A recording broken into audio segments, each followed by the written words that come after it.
Welcome to 30 Minutes of Faith. We're very happy to have Barry Broad with us today. He's the president of the Jewish Federation here in Sacramento. Thank you for joining us, Barry. Pleasure to be here. Nice to have you.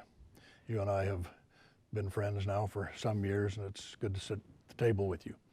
Tell us where you were born and raised and started life and went to high school and all of that stuff. Well, I was born in Los Angeles, and I grew up in the San Fernando Valley in North Hollywood. When I went to Ulysses S. Grant High School, and I can tell you at the time my fondest memory was when the students decided they wanted to change the name to Cary Grant High School. That was unsuccessful. When I was about 16, my parents moved to Orange County, so I graduated high school in Fullerton, California, and then came to Northern California to go to college at UC Davis. And did you have a happy childhood? Was it a good time? Yes, I had a happy childhood. My had a lovely family. My dad, my mom, and my brother. I have a younger brother. My dad died young, however, when I was in my early 20s. And so there's probably not a day that goes by that I don't think about him, and that certainly informs a lot of my feelings as a parent. Did you grow up in a religious home? I did. A Reformed Jewish religious home. We, celebrated the major holidays. We went to Hebrew school, both my brother and I. We were both bar mitzvahed. And my mom, interestingly enough, taught at our synagogue in Los Angeles. She taught religious school in our synagogue. And we attended, Jewish summer camp like a lot of kids. And so we had a very sort of rich religious background, but I wouldn't say that we were super observant. Oh, fair enough. By any chance, was camp up in the Lake Arrowhead area or any place like that? I went to a summer camp a couple of times, and there were all these different groups up in that area. Our camp happened to be in the Malibu Hills. It was a camp called Camp Hess Kramer. And week long and filled full of all sorts of fun. And yeah, it was great. It was great. I went a number of years, and then I was actually a camp counselor. Now, what brought you to UC Davis? I mean, were you on scholarship? You just wanted to leave Southern California? What brought you up here? Yeah, I wanted to go. I grew up in Southern California, and I wanted to sort of go someplace different. And my family's finances were such that my father told me I could attend any University of California in the world. And of course, at that time, a university education in California was very, very heavily subsidized and was almost free education. So it was affordable for our family. And so I thought I wanted to come to Northern California where there were rivers filled with water and seasons and things like that that I had never experienced as a child. And so I chose UC Davis. What did your father do for a living? My dad was a sort of a businessman, not a hugely successful businessman, but he worked first for an advertising agency, and then he worked for a kind of a headhunter firm, and then he worked for a company that produced like training films for the healthcare industry. So when did you decide what you wanted to do with your life? Well, interestingly enough, my parents were a major influence, and my dad had always wished he had gone to law school. And from a very young age, he told me and my brother, we should be lawyers, because if you're a lawyer, you could always earn a living, and no matter what, you can hang your own shingle out and go into business for yourself and all that. And I think, you tell your kids stuff enough, maybe they even believe it. So it turned out that both my brother and I became lawyers, and for a while, I considered being a historian and going to graduate school, and I spent a sort of very interesting year abroad in my junior year of college at Cambridge University in England, and came back certain that I wanted to be a lawyer rather than an academic. and I decided that I really wanted to be involved in doing things that would have positive change for people. Now, there's two things I know about you pretty well. One is that you are active in helping to bring about change and to bring attention to people, things that need to be changed. And then I also know that you're very actively involved in the Jewish community and what unfolds with the Federation, the JCRC. What brought you to those things? Was there an epiphany that somewhere along the way I've got to do this or that or the other? Yeah, I mean, I was always supportive of the Jewish community and to charities and so on, and a participant in the Jewish community, but not active as a volunteer. And about maybe 12 or 13 years ago, an incident occurred involving our local PBS station, which was the only PBS station in the United States that had decided not to show a documentary on Frontline, the show Frontline, about anti-Semitism in the Arab world. And I felt that that was a kind of form of self-censorship. And I was really upset by that, because I think what is the hallmark of our country is that we have the free flow of ideas. That's inherent in a democracy. And when the purveyors of information, like a television station, decide that the truth is too upsetting for people to hear, and that was the excuse, it would upset the delicate balance of the Sacramento community in some way, I thought that was just wrong. And I contacted the JCRC and said, I'd like to go along when you talk to the station and volunteer to be in the meetings. And from that, I became active in the Jewish Community Relations Council. Ultimately, I became the chair of the Jewish Community Relations Council, and then I started to serve on the board of the Jewish Federation and became its president several years ago.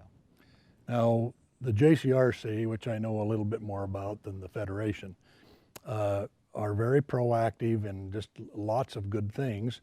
And one of the things that I've sort of liked about it personally is there's many of the women involved as there are the men, and they bring a strong female perspective as well as the male perspective that, you know, I know a little bit more about, seems how I'm a boy. Is that, did that just happen, or what brought that about? I would say that something about Jewish culture is that we have always had a strong presence of women in our culture.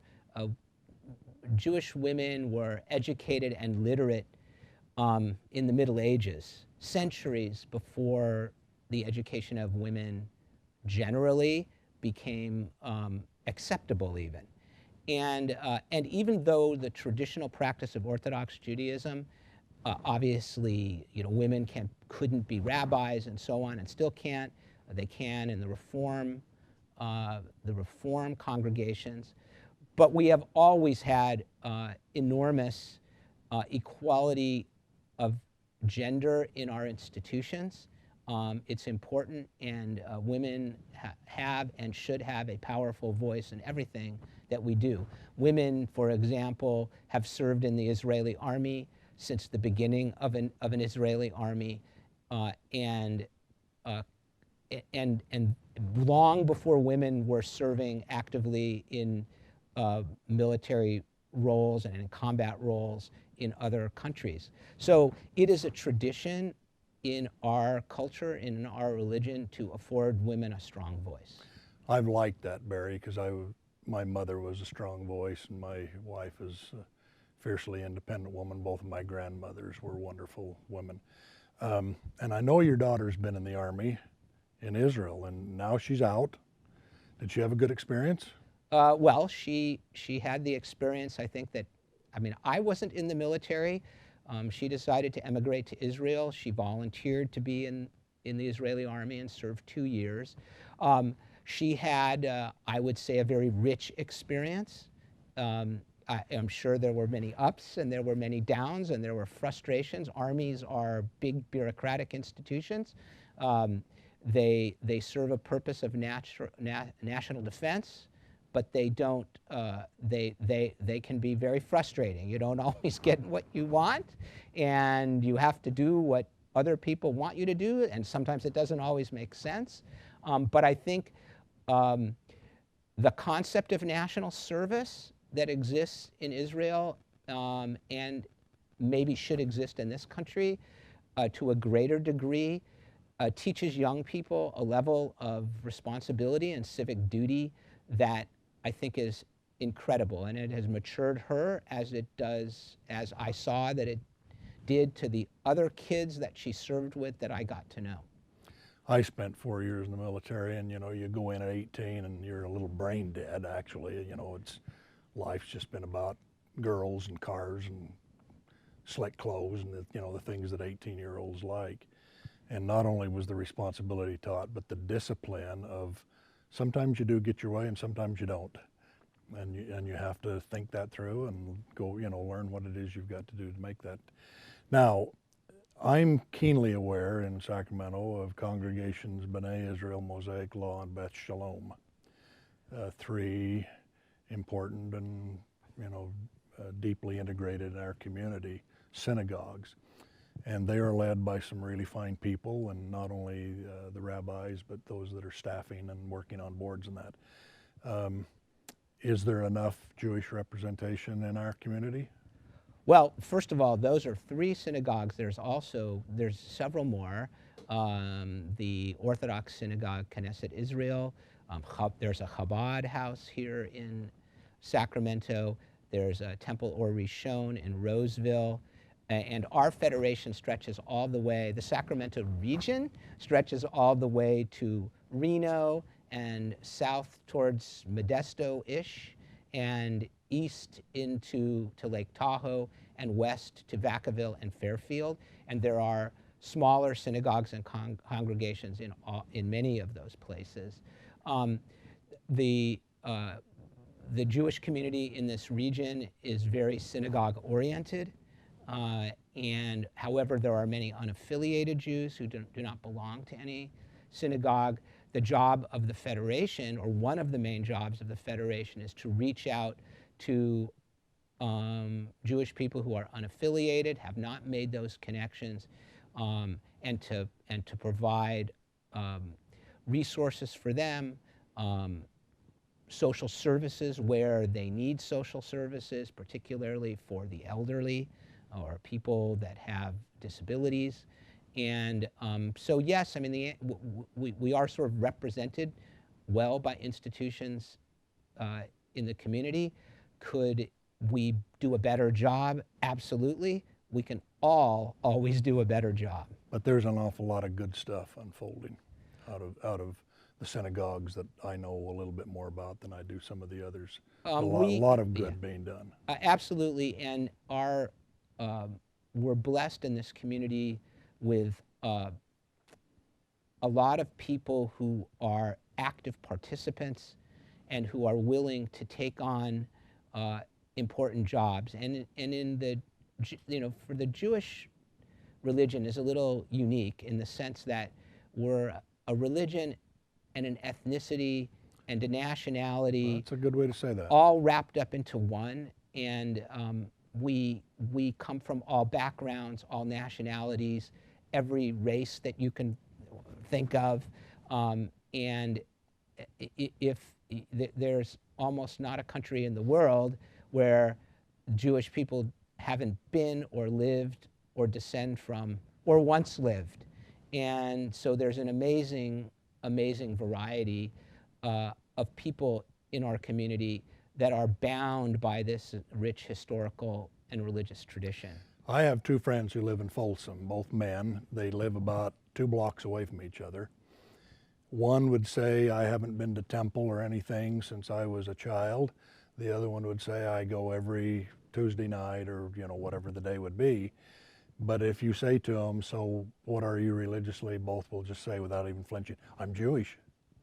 Because that's where they come from. That's where the roots are, and they run deep, deep. And I've sort of enjoyed that. And even the one who claims he hasn't been to church in a long, long time has rich traditions and stories and events and circumstances to talk about and to tell about. And I always enjoyed being with them.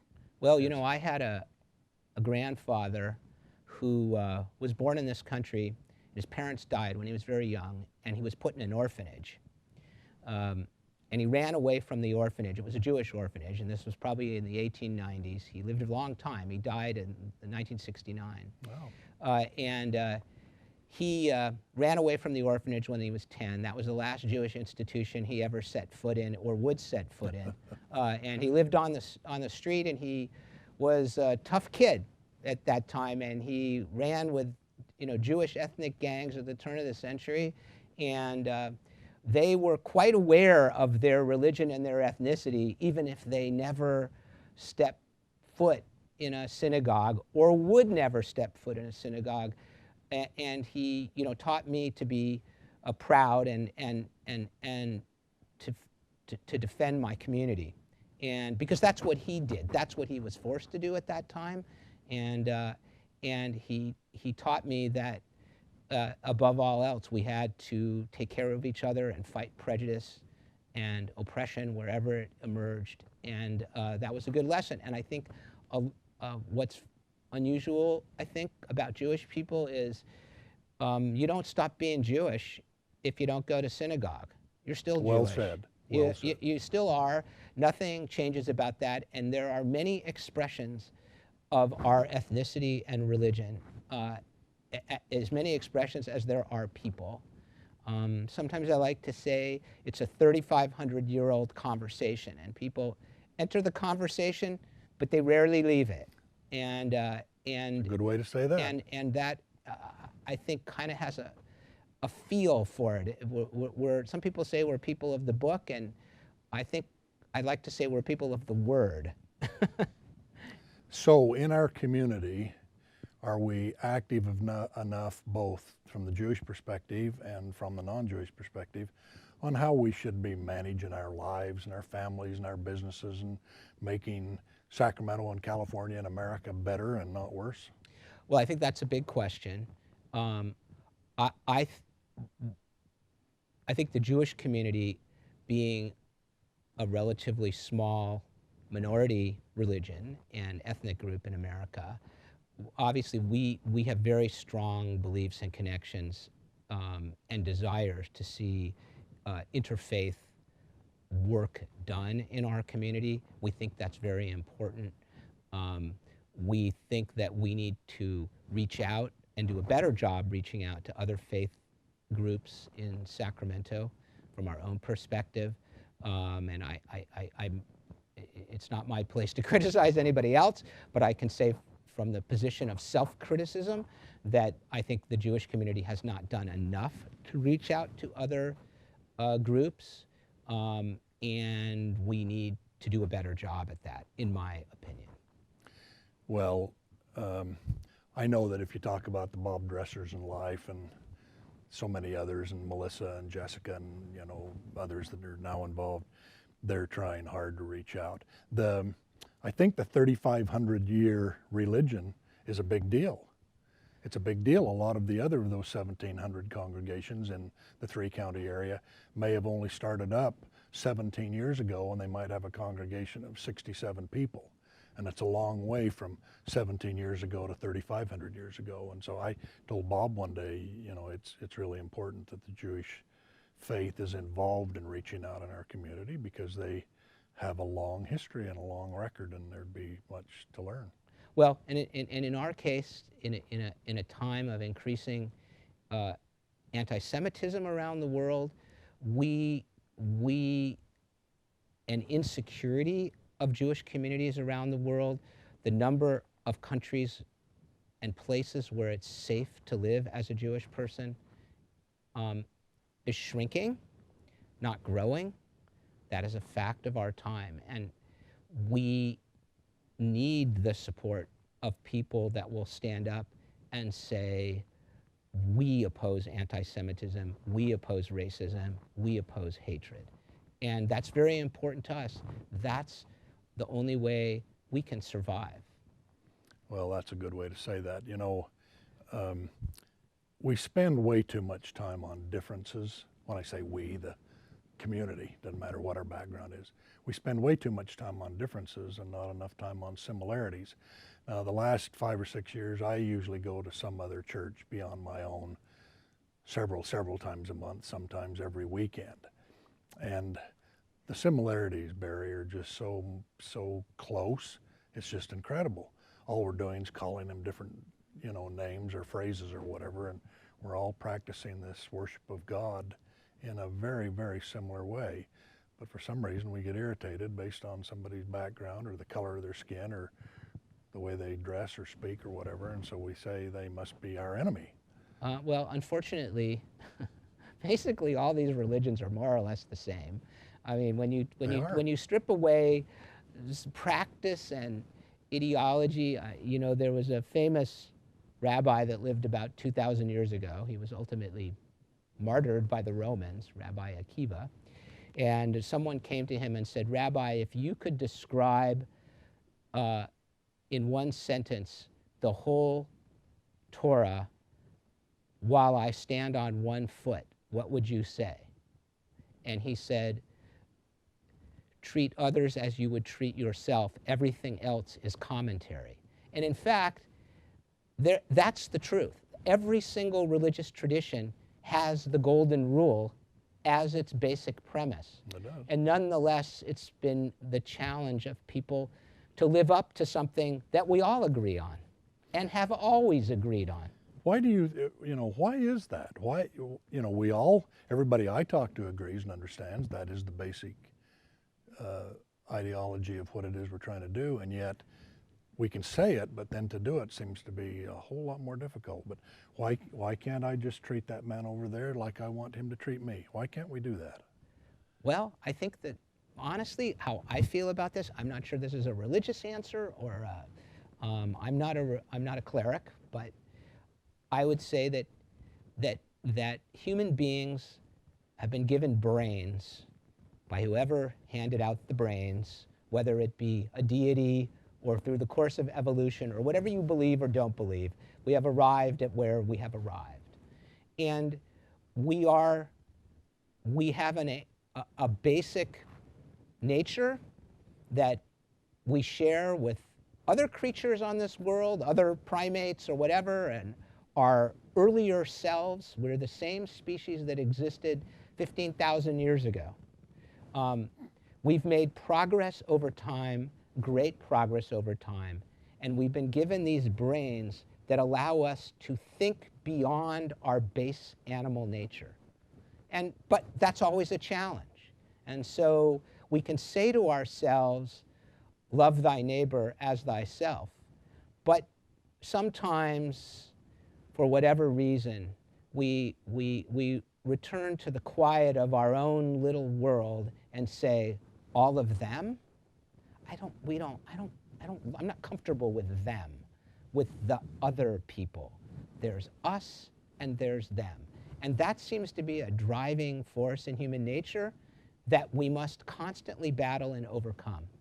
And that's why they invented the golden rule, to tell people, this is what you need to do, as difficult as it may be at times.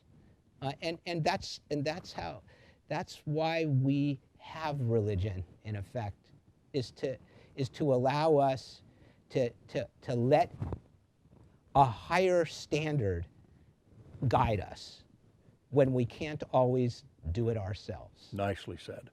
Let me tell you a fast little story about all of this. By the time I was in the 3rd grade, I could outrun my older brothers. I don't know why that was. I just was born with the ability to run. And in 3rd grade, into our little tiny school, 22 kids in the class, in 3 other classes, so 60 or 70 kids in the school, came 2 Navajo boys. They were brothers. They were born a year apart. One was 3rd grade, one was 4th. And out on the playground the first day, I found out he could run faster than me. And that just was not cool, because I could outrun all my classmates and the ones that were several classes ahead of me. And it was sort of, you mean to tell me there's another boy on this planet who can run faster than me? And he's an Indian at the time, they weren't Native Americans back in the early 1950s. And I cried to my parents, and my dad said, well, this is a good thing. This is competition, and it shows you that there are others who can be bigger and stronger and faster, and you've got to learn to live within, you know, what your abilities are. And he made it into a really good thing.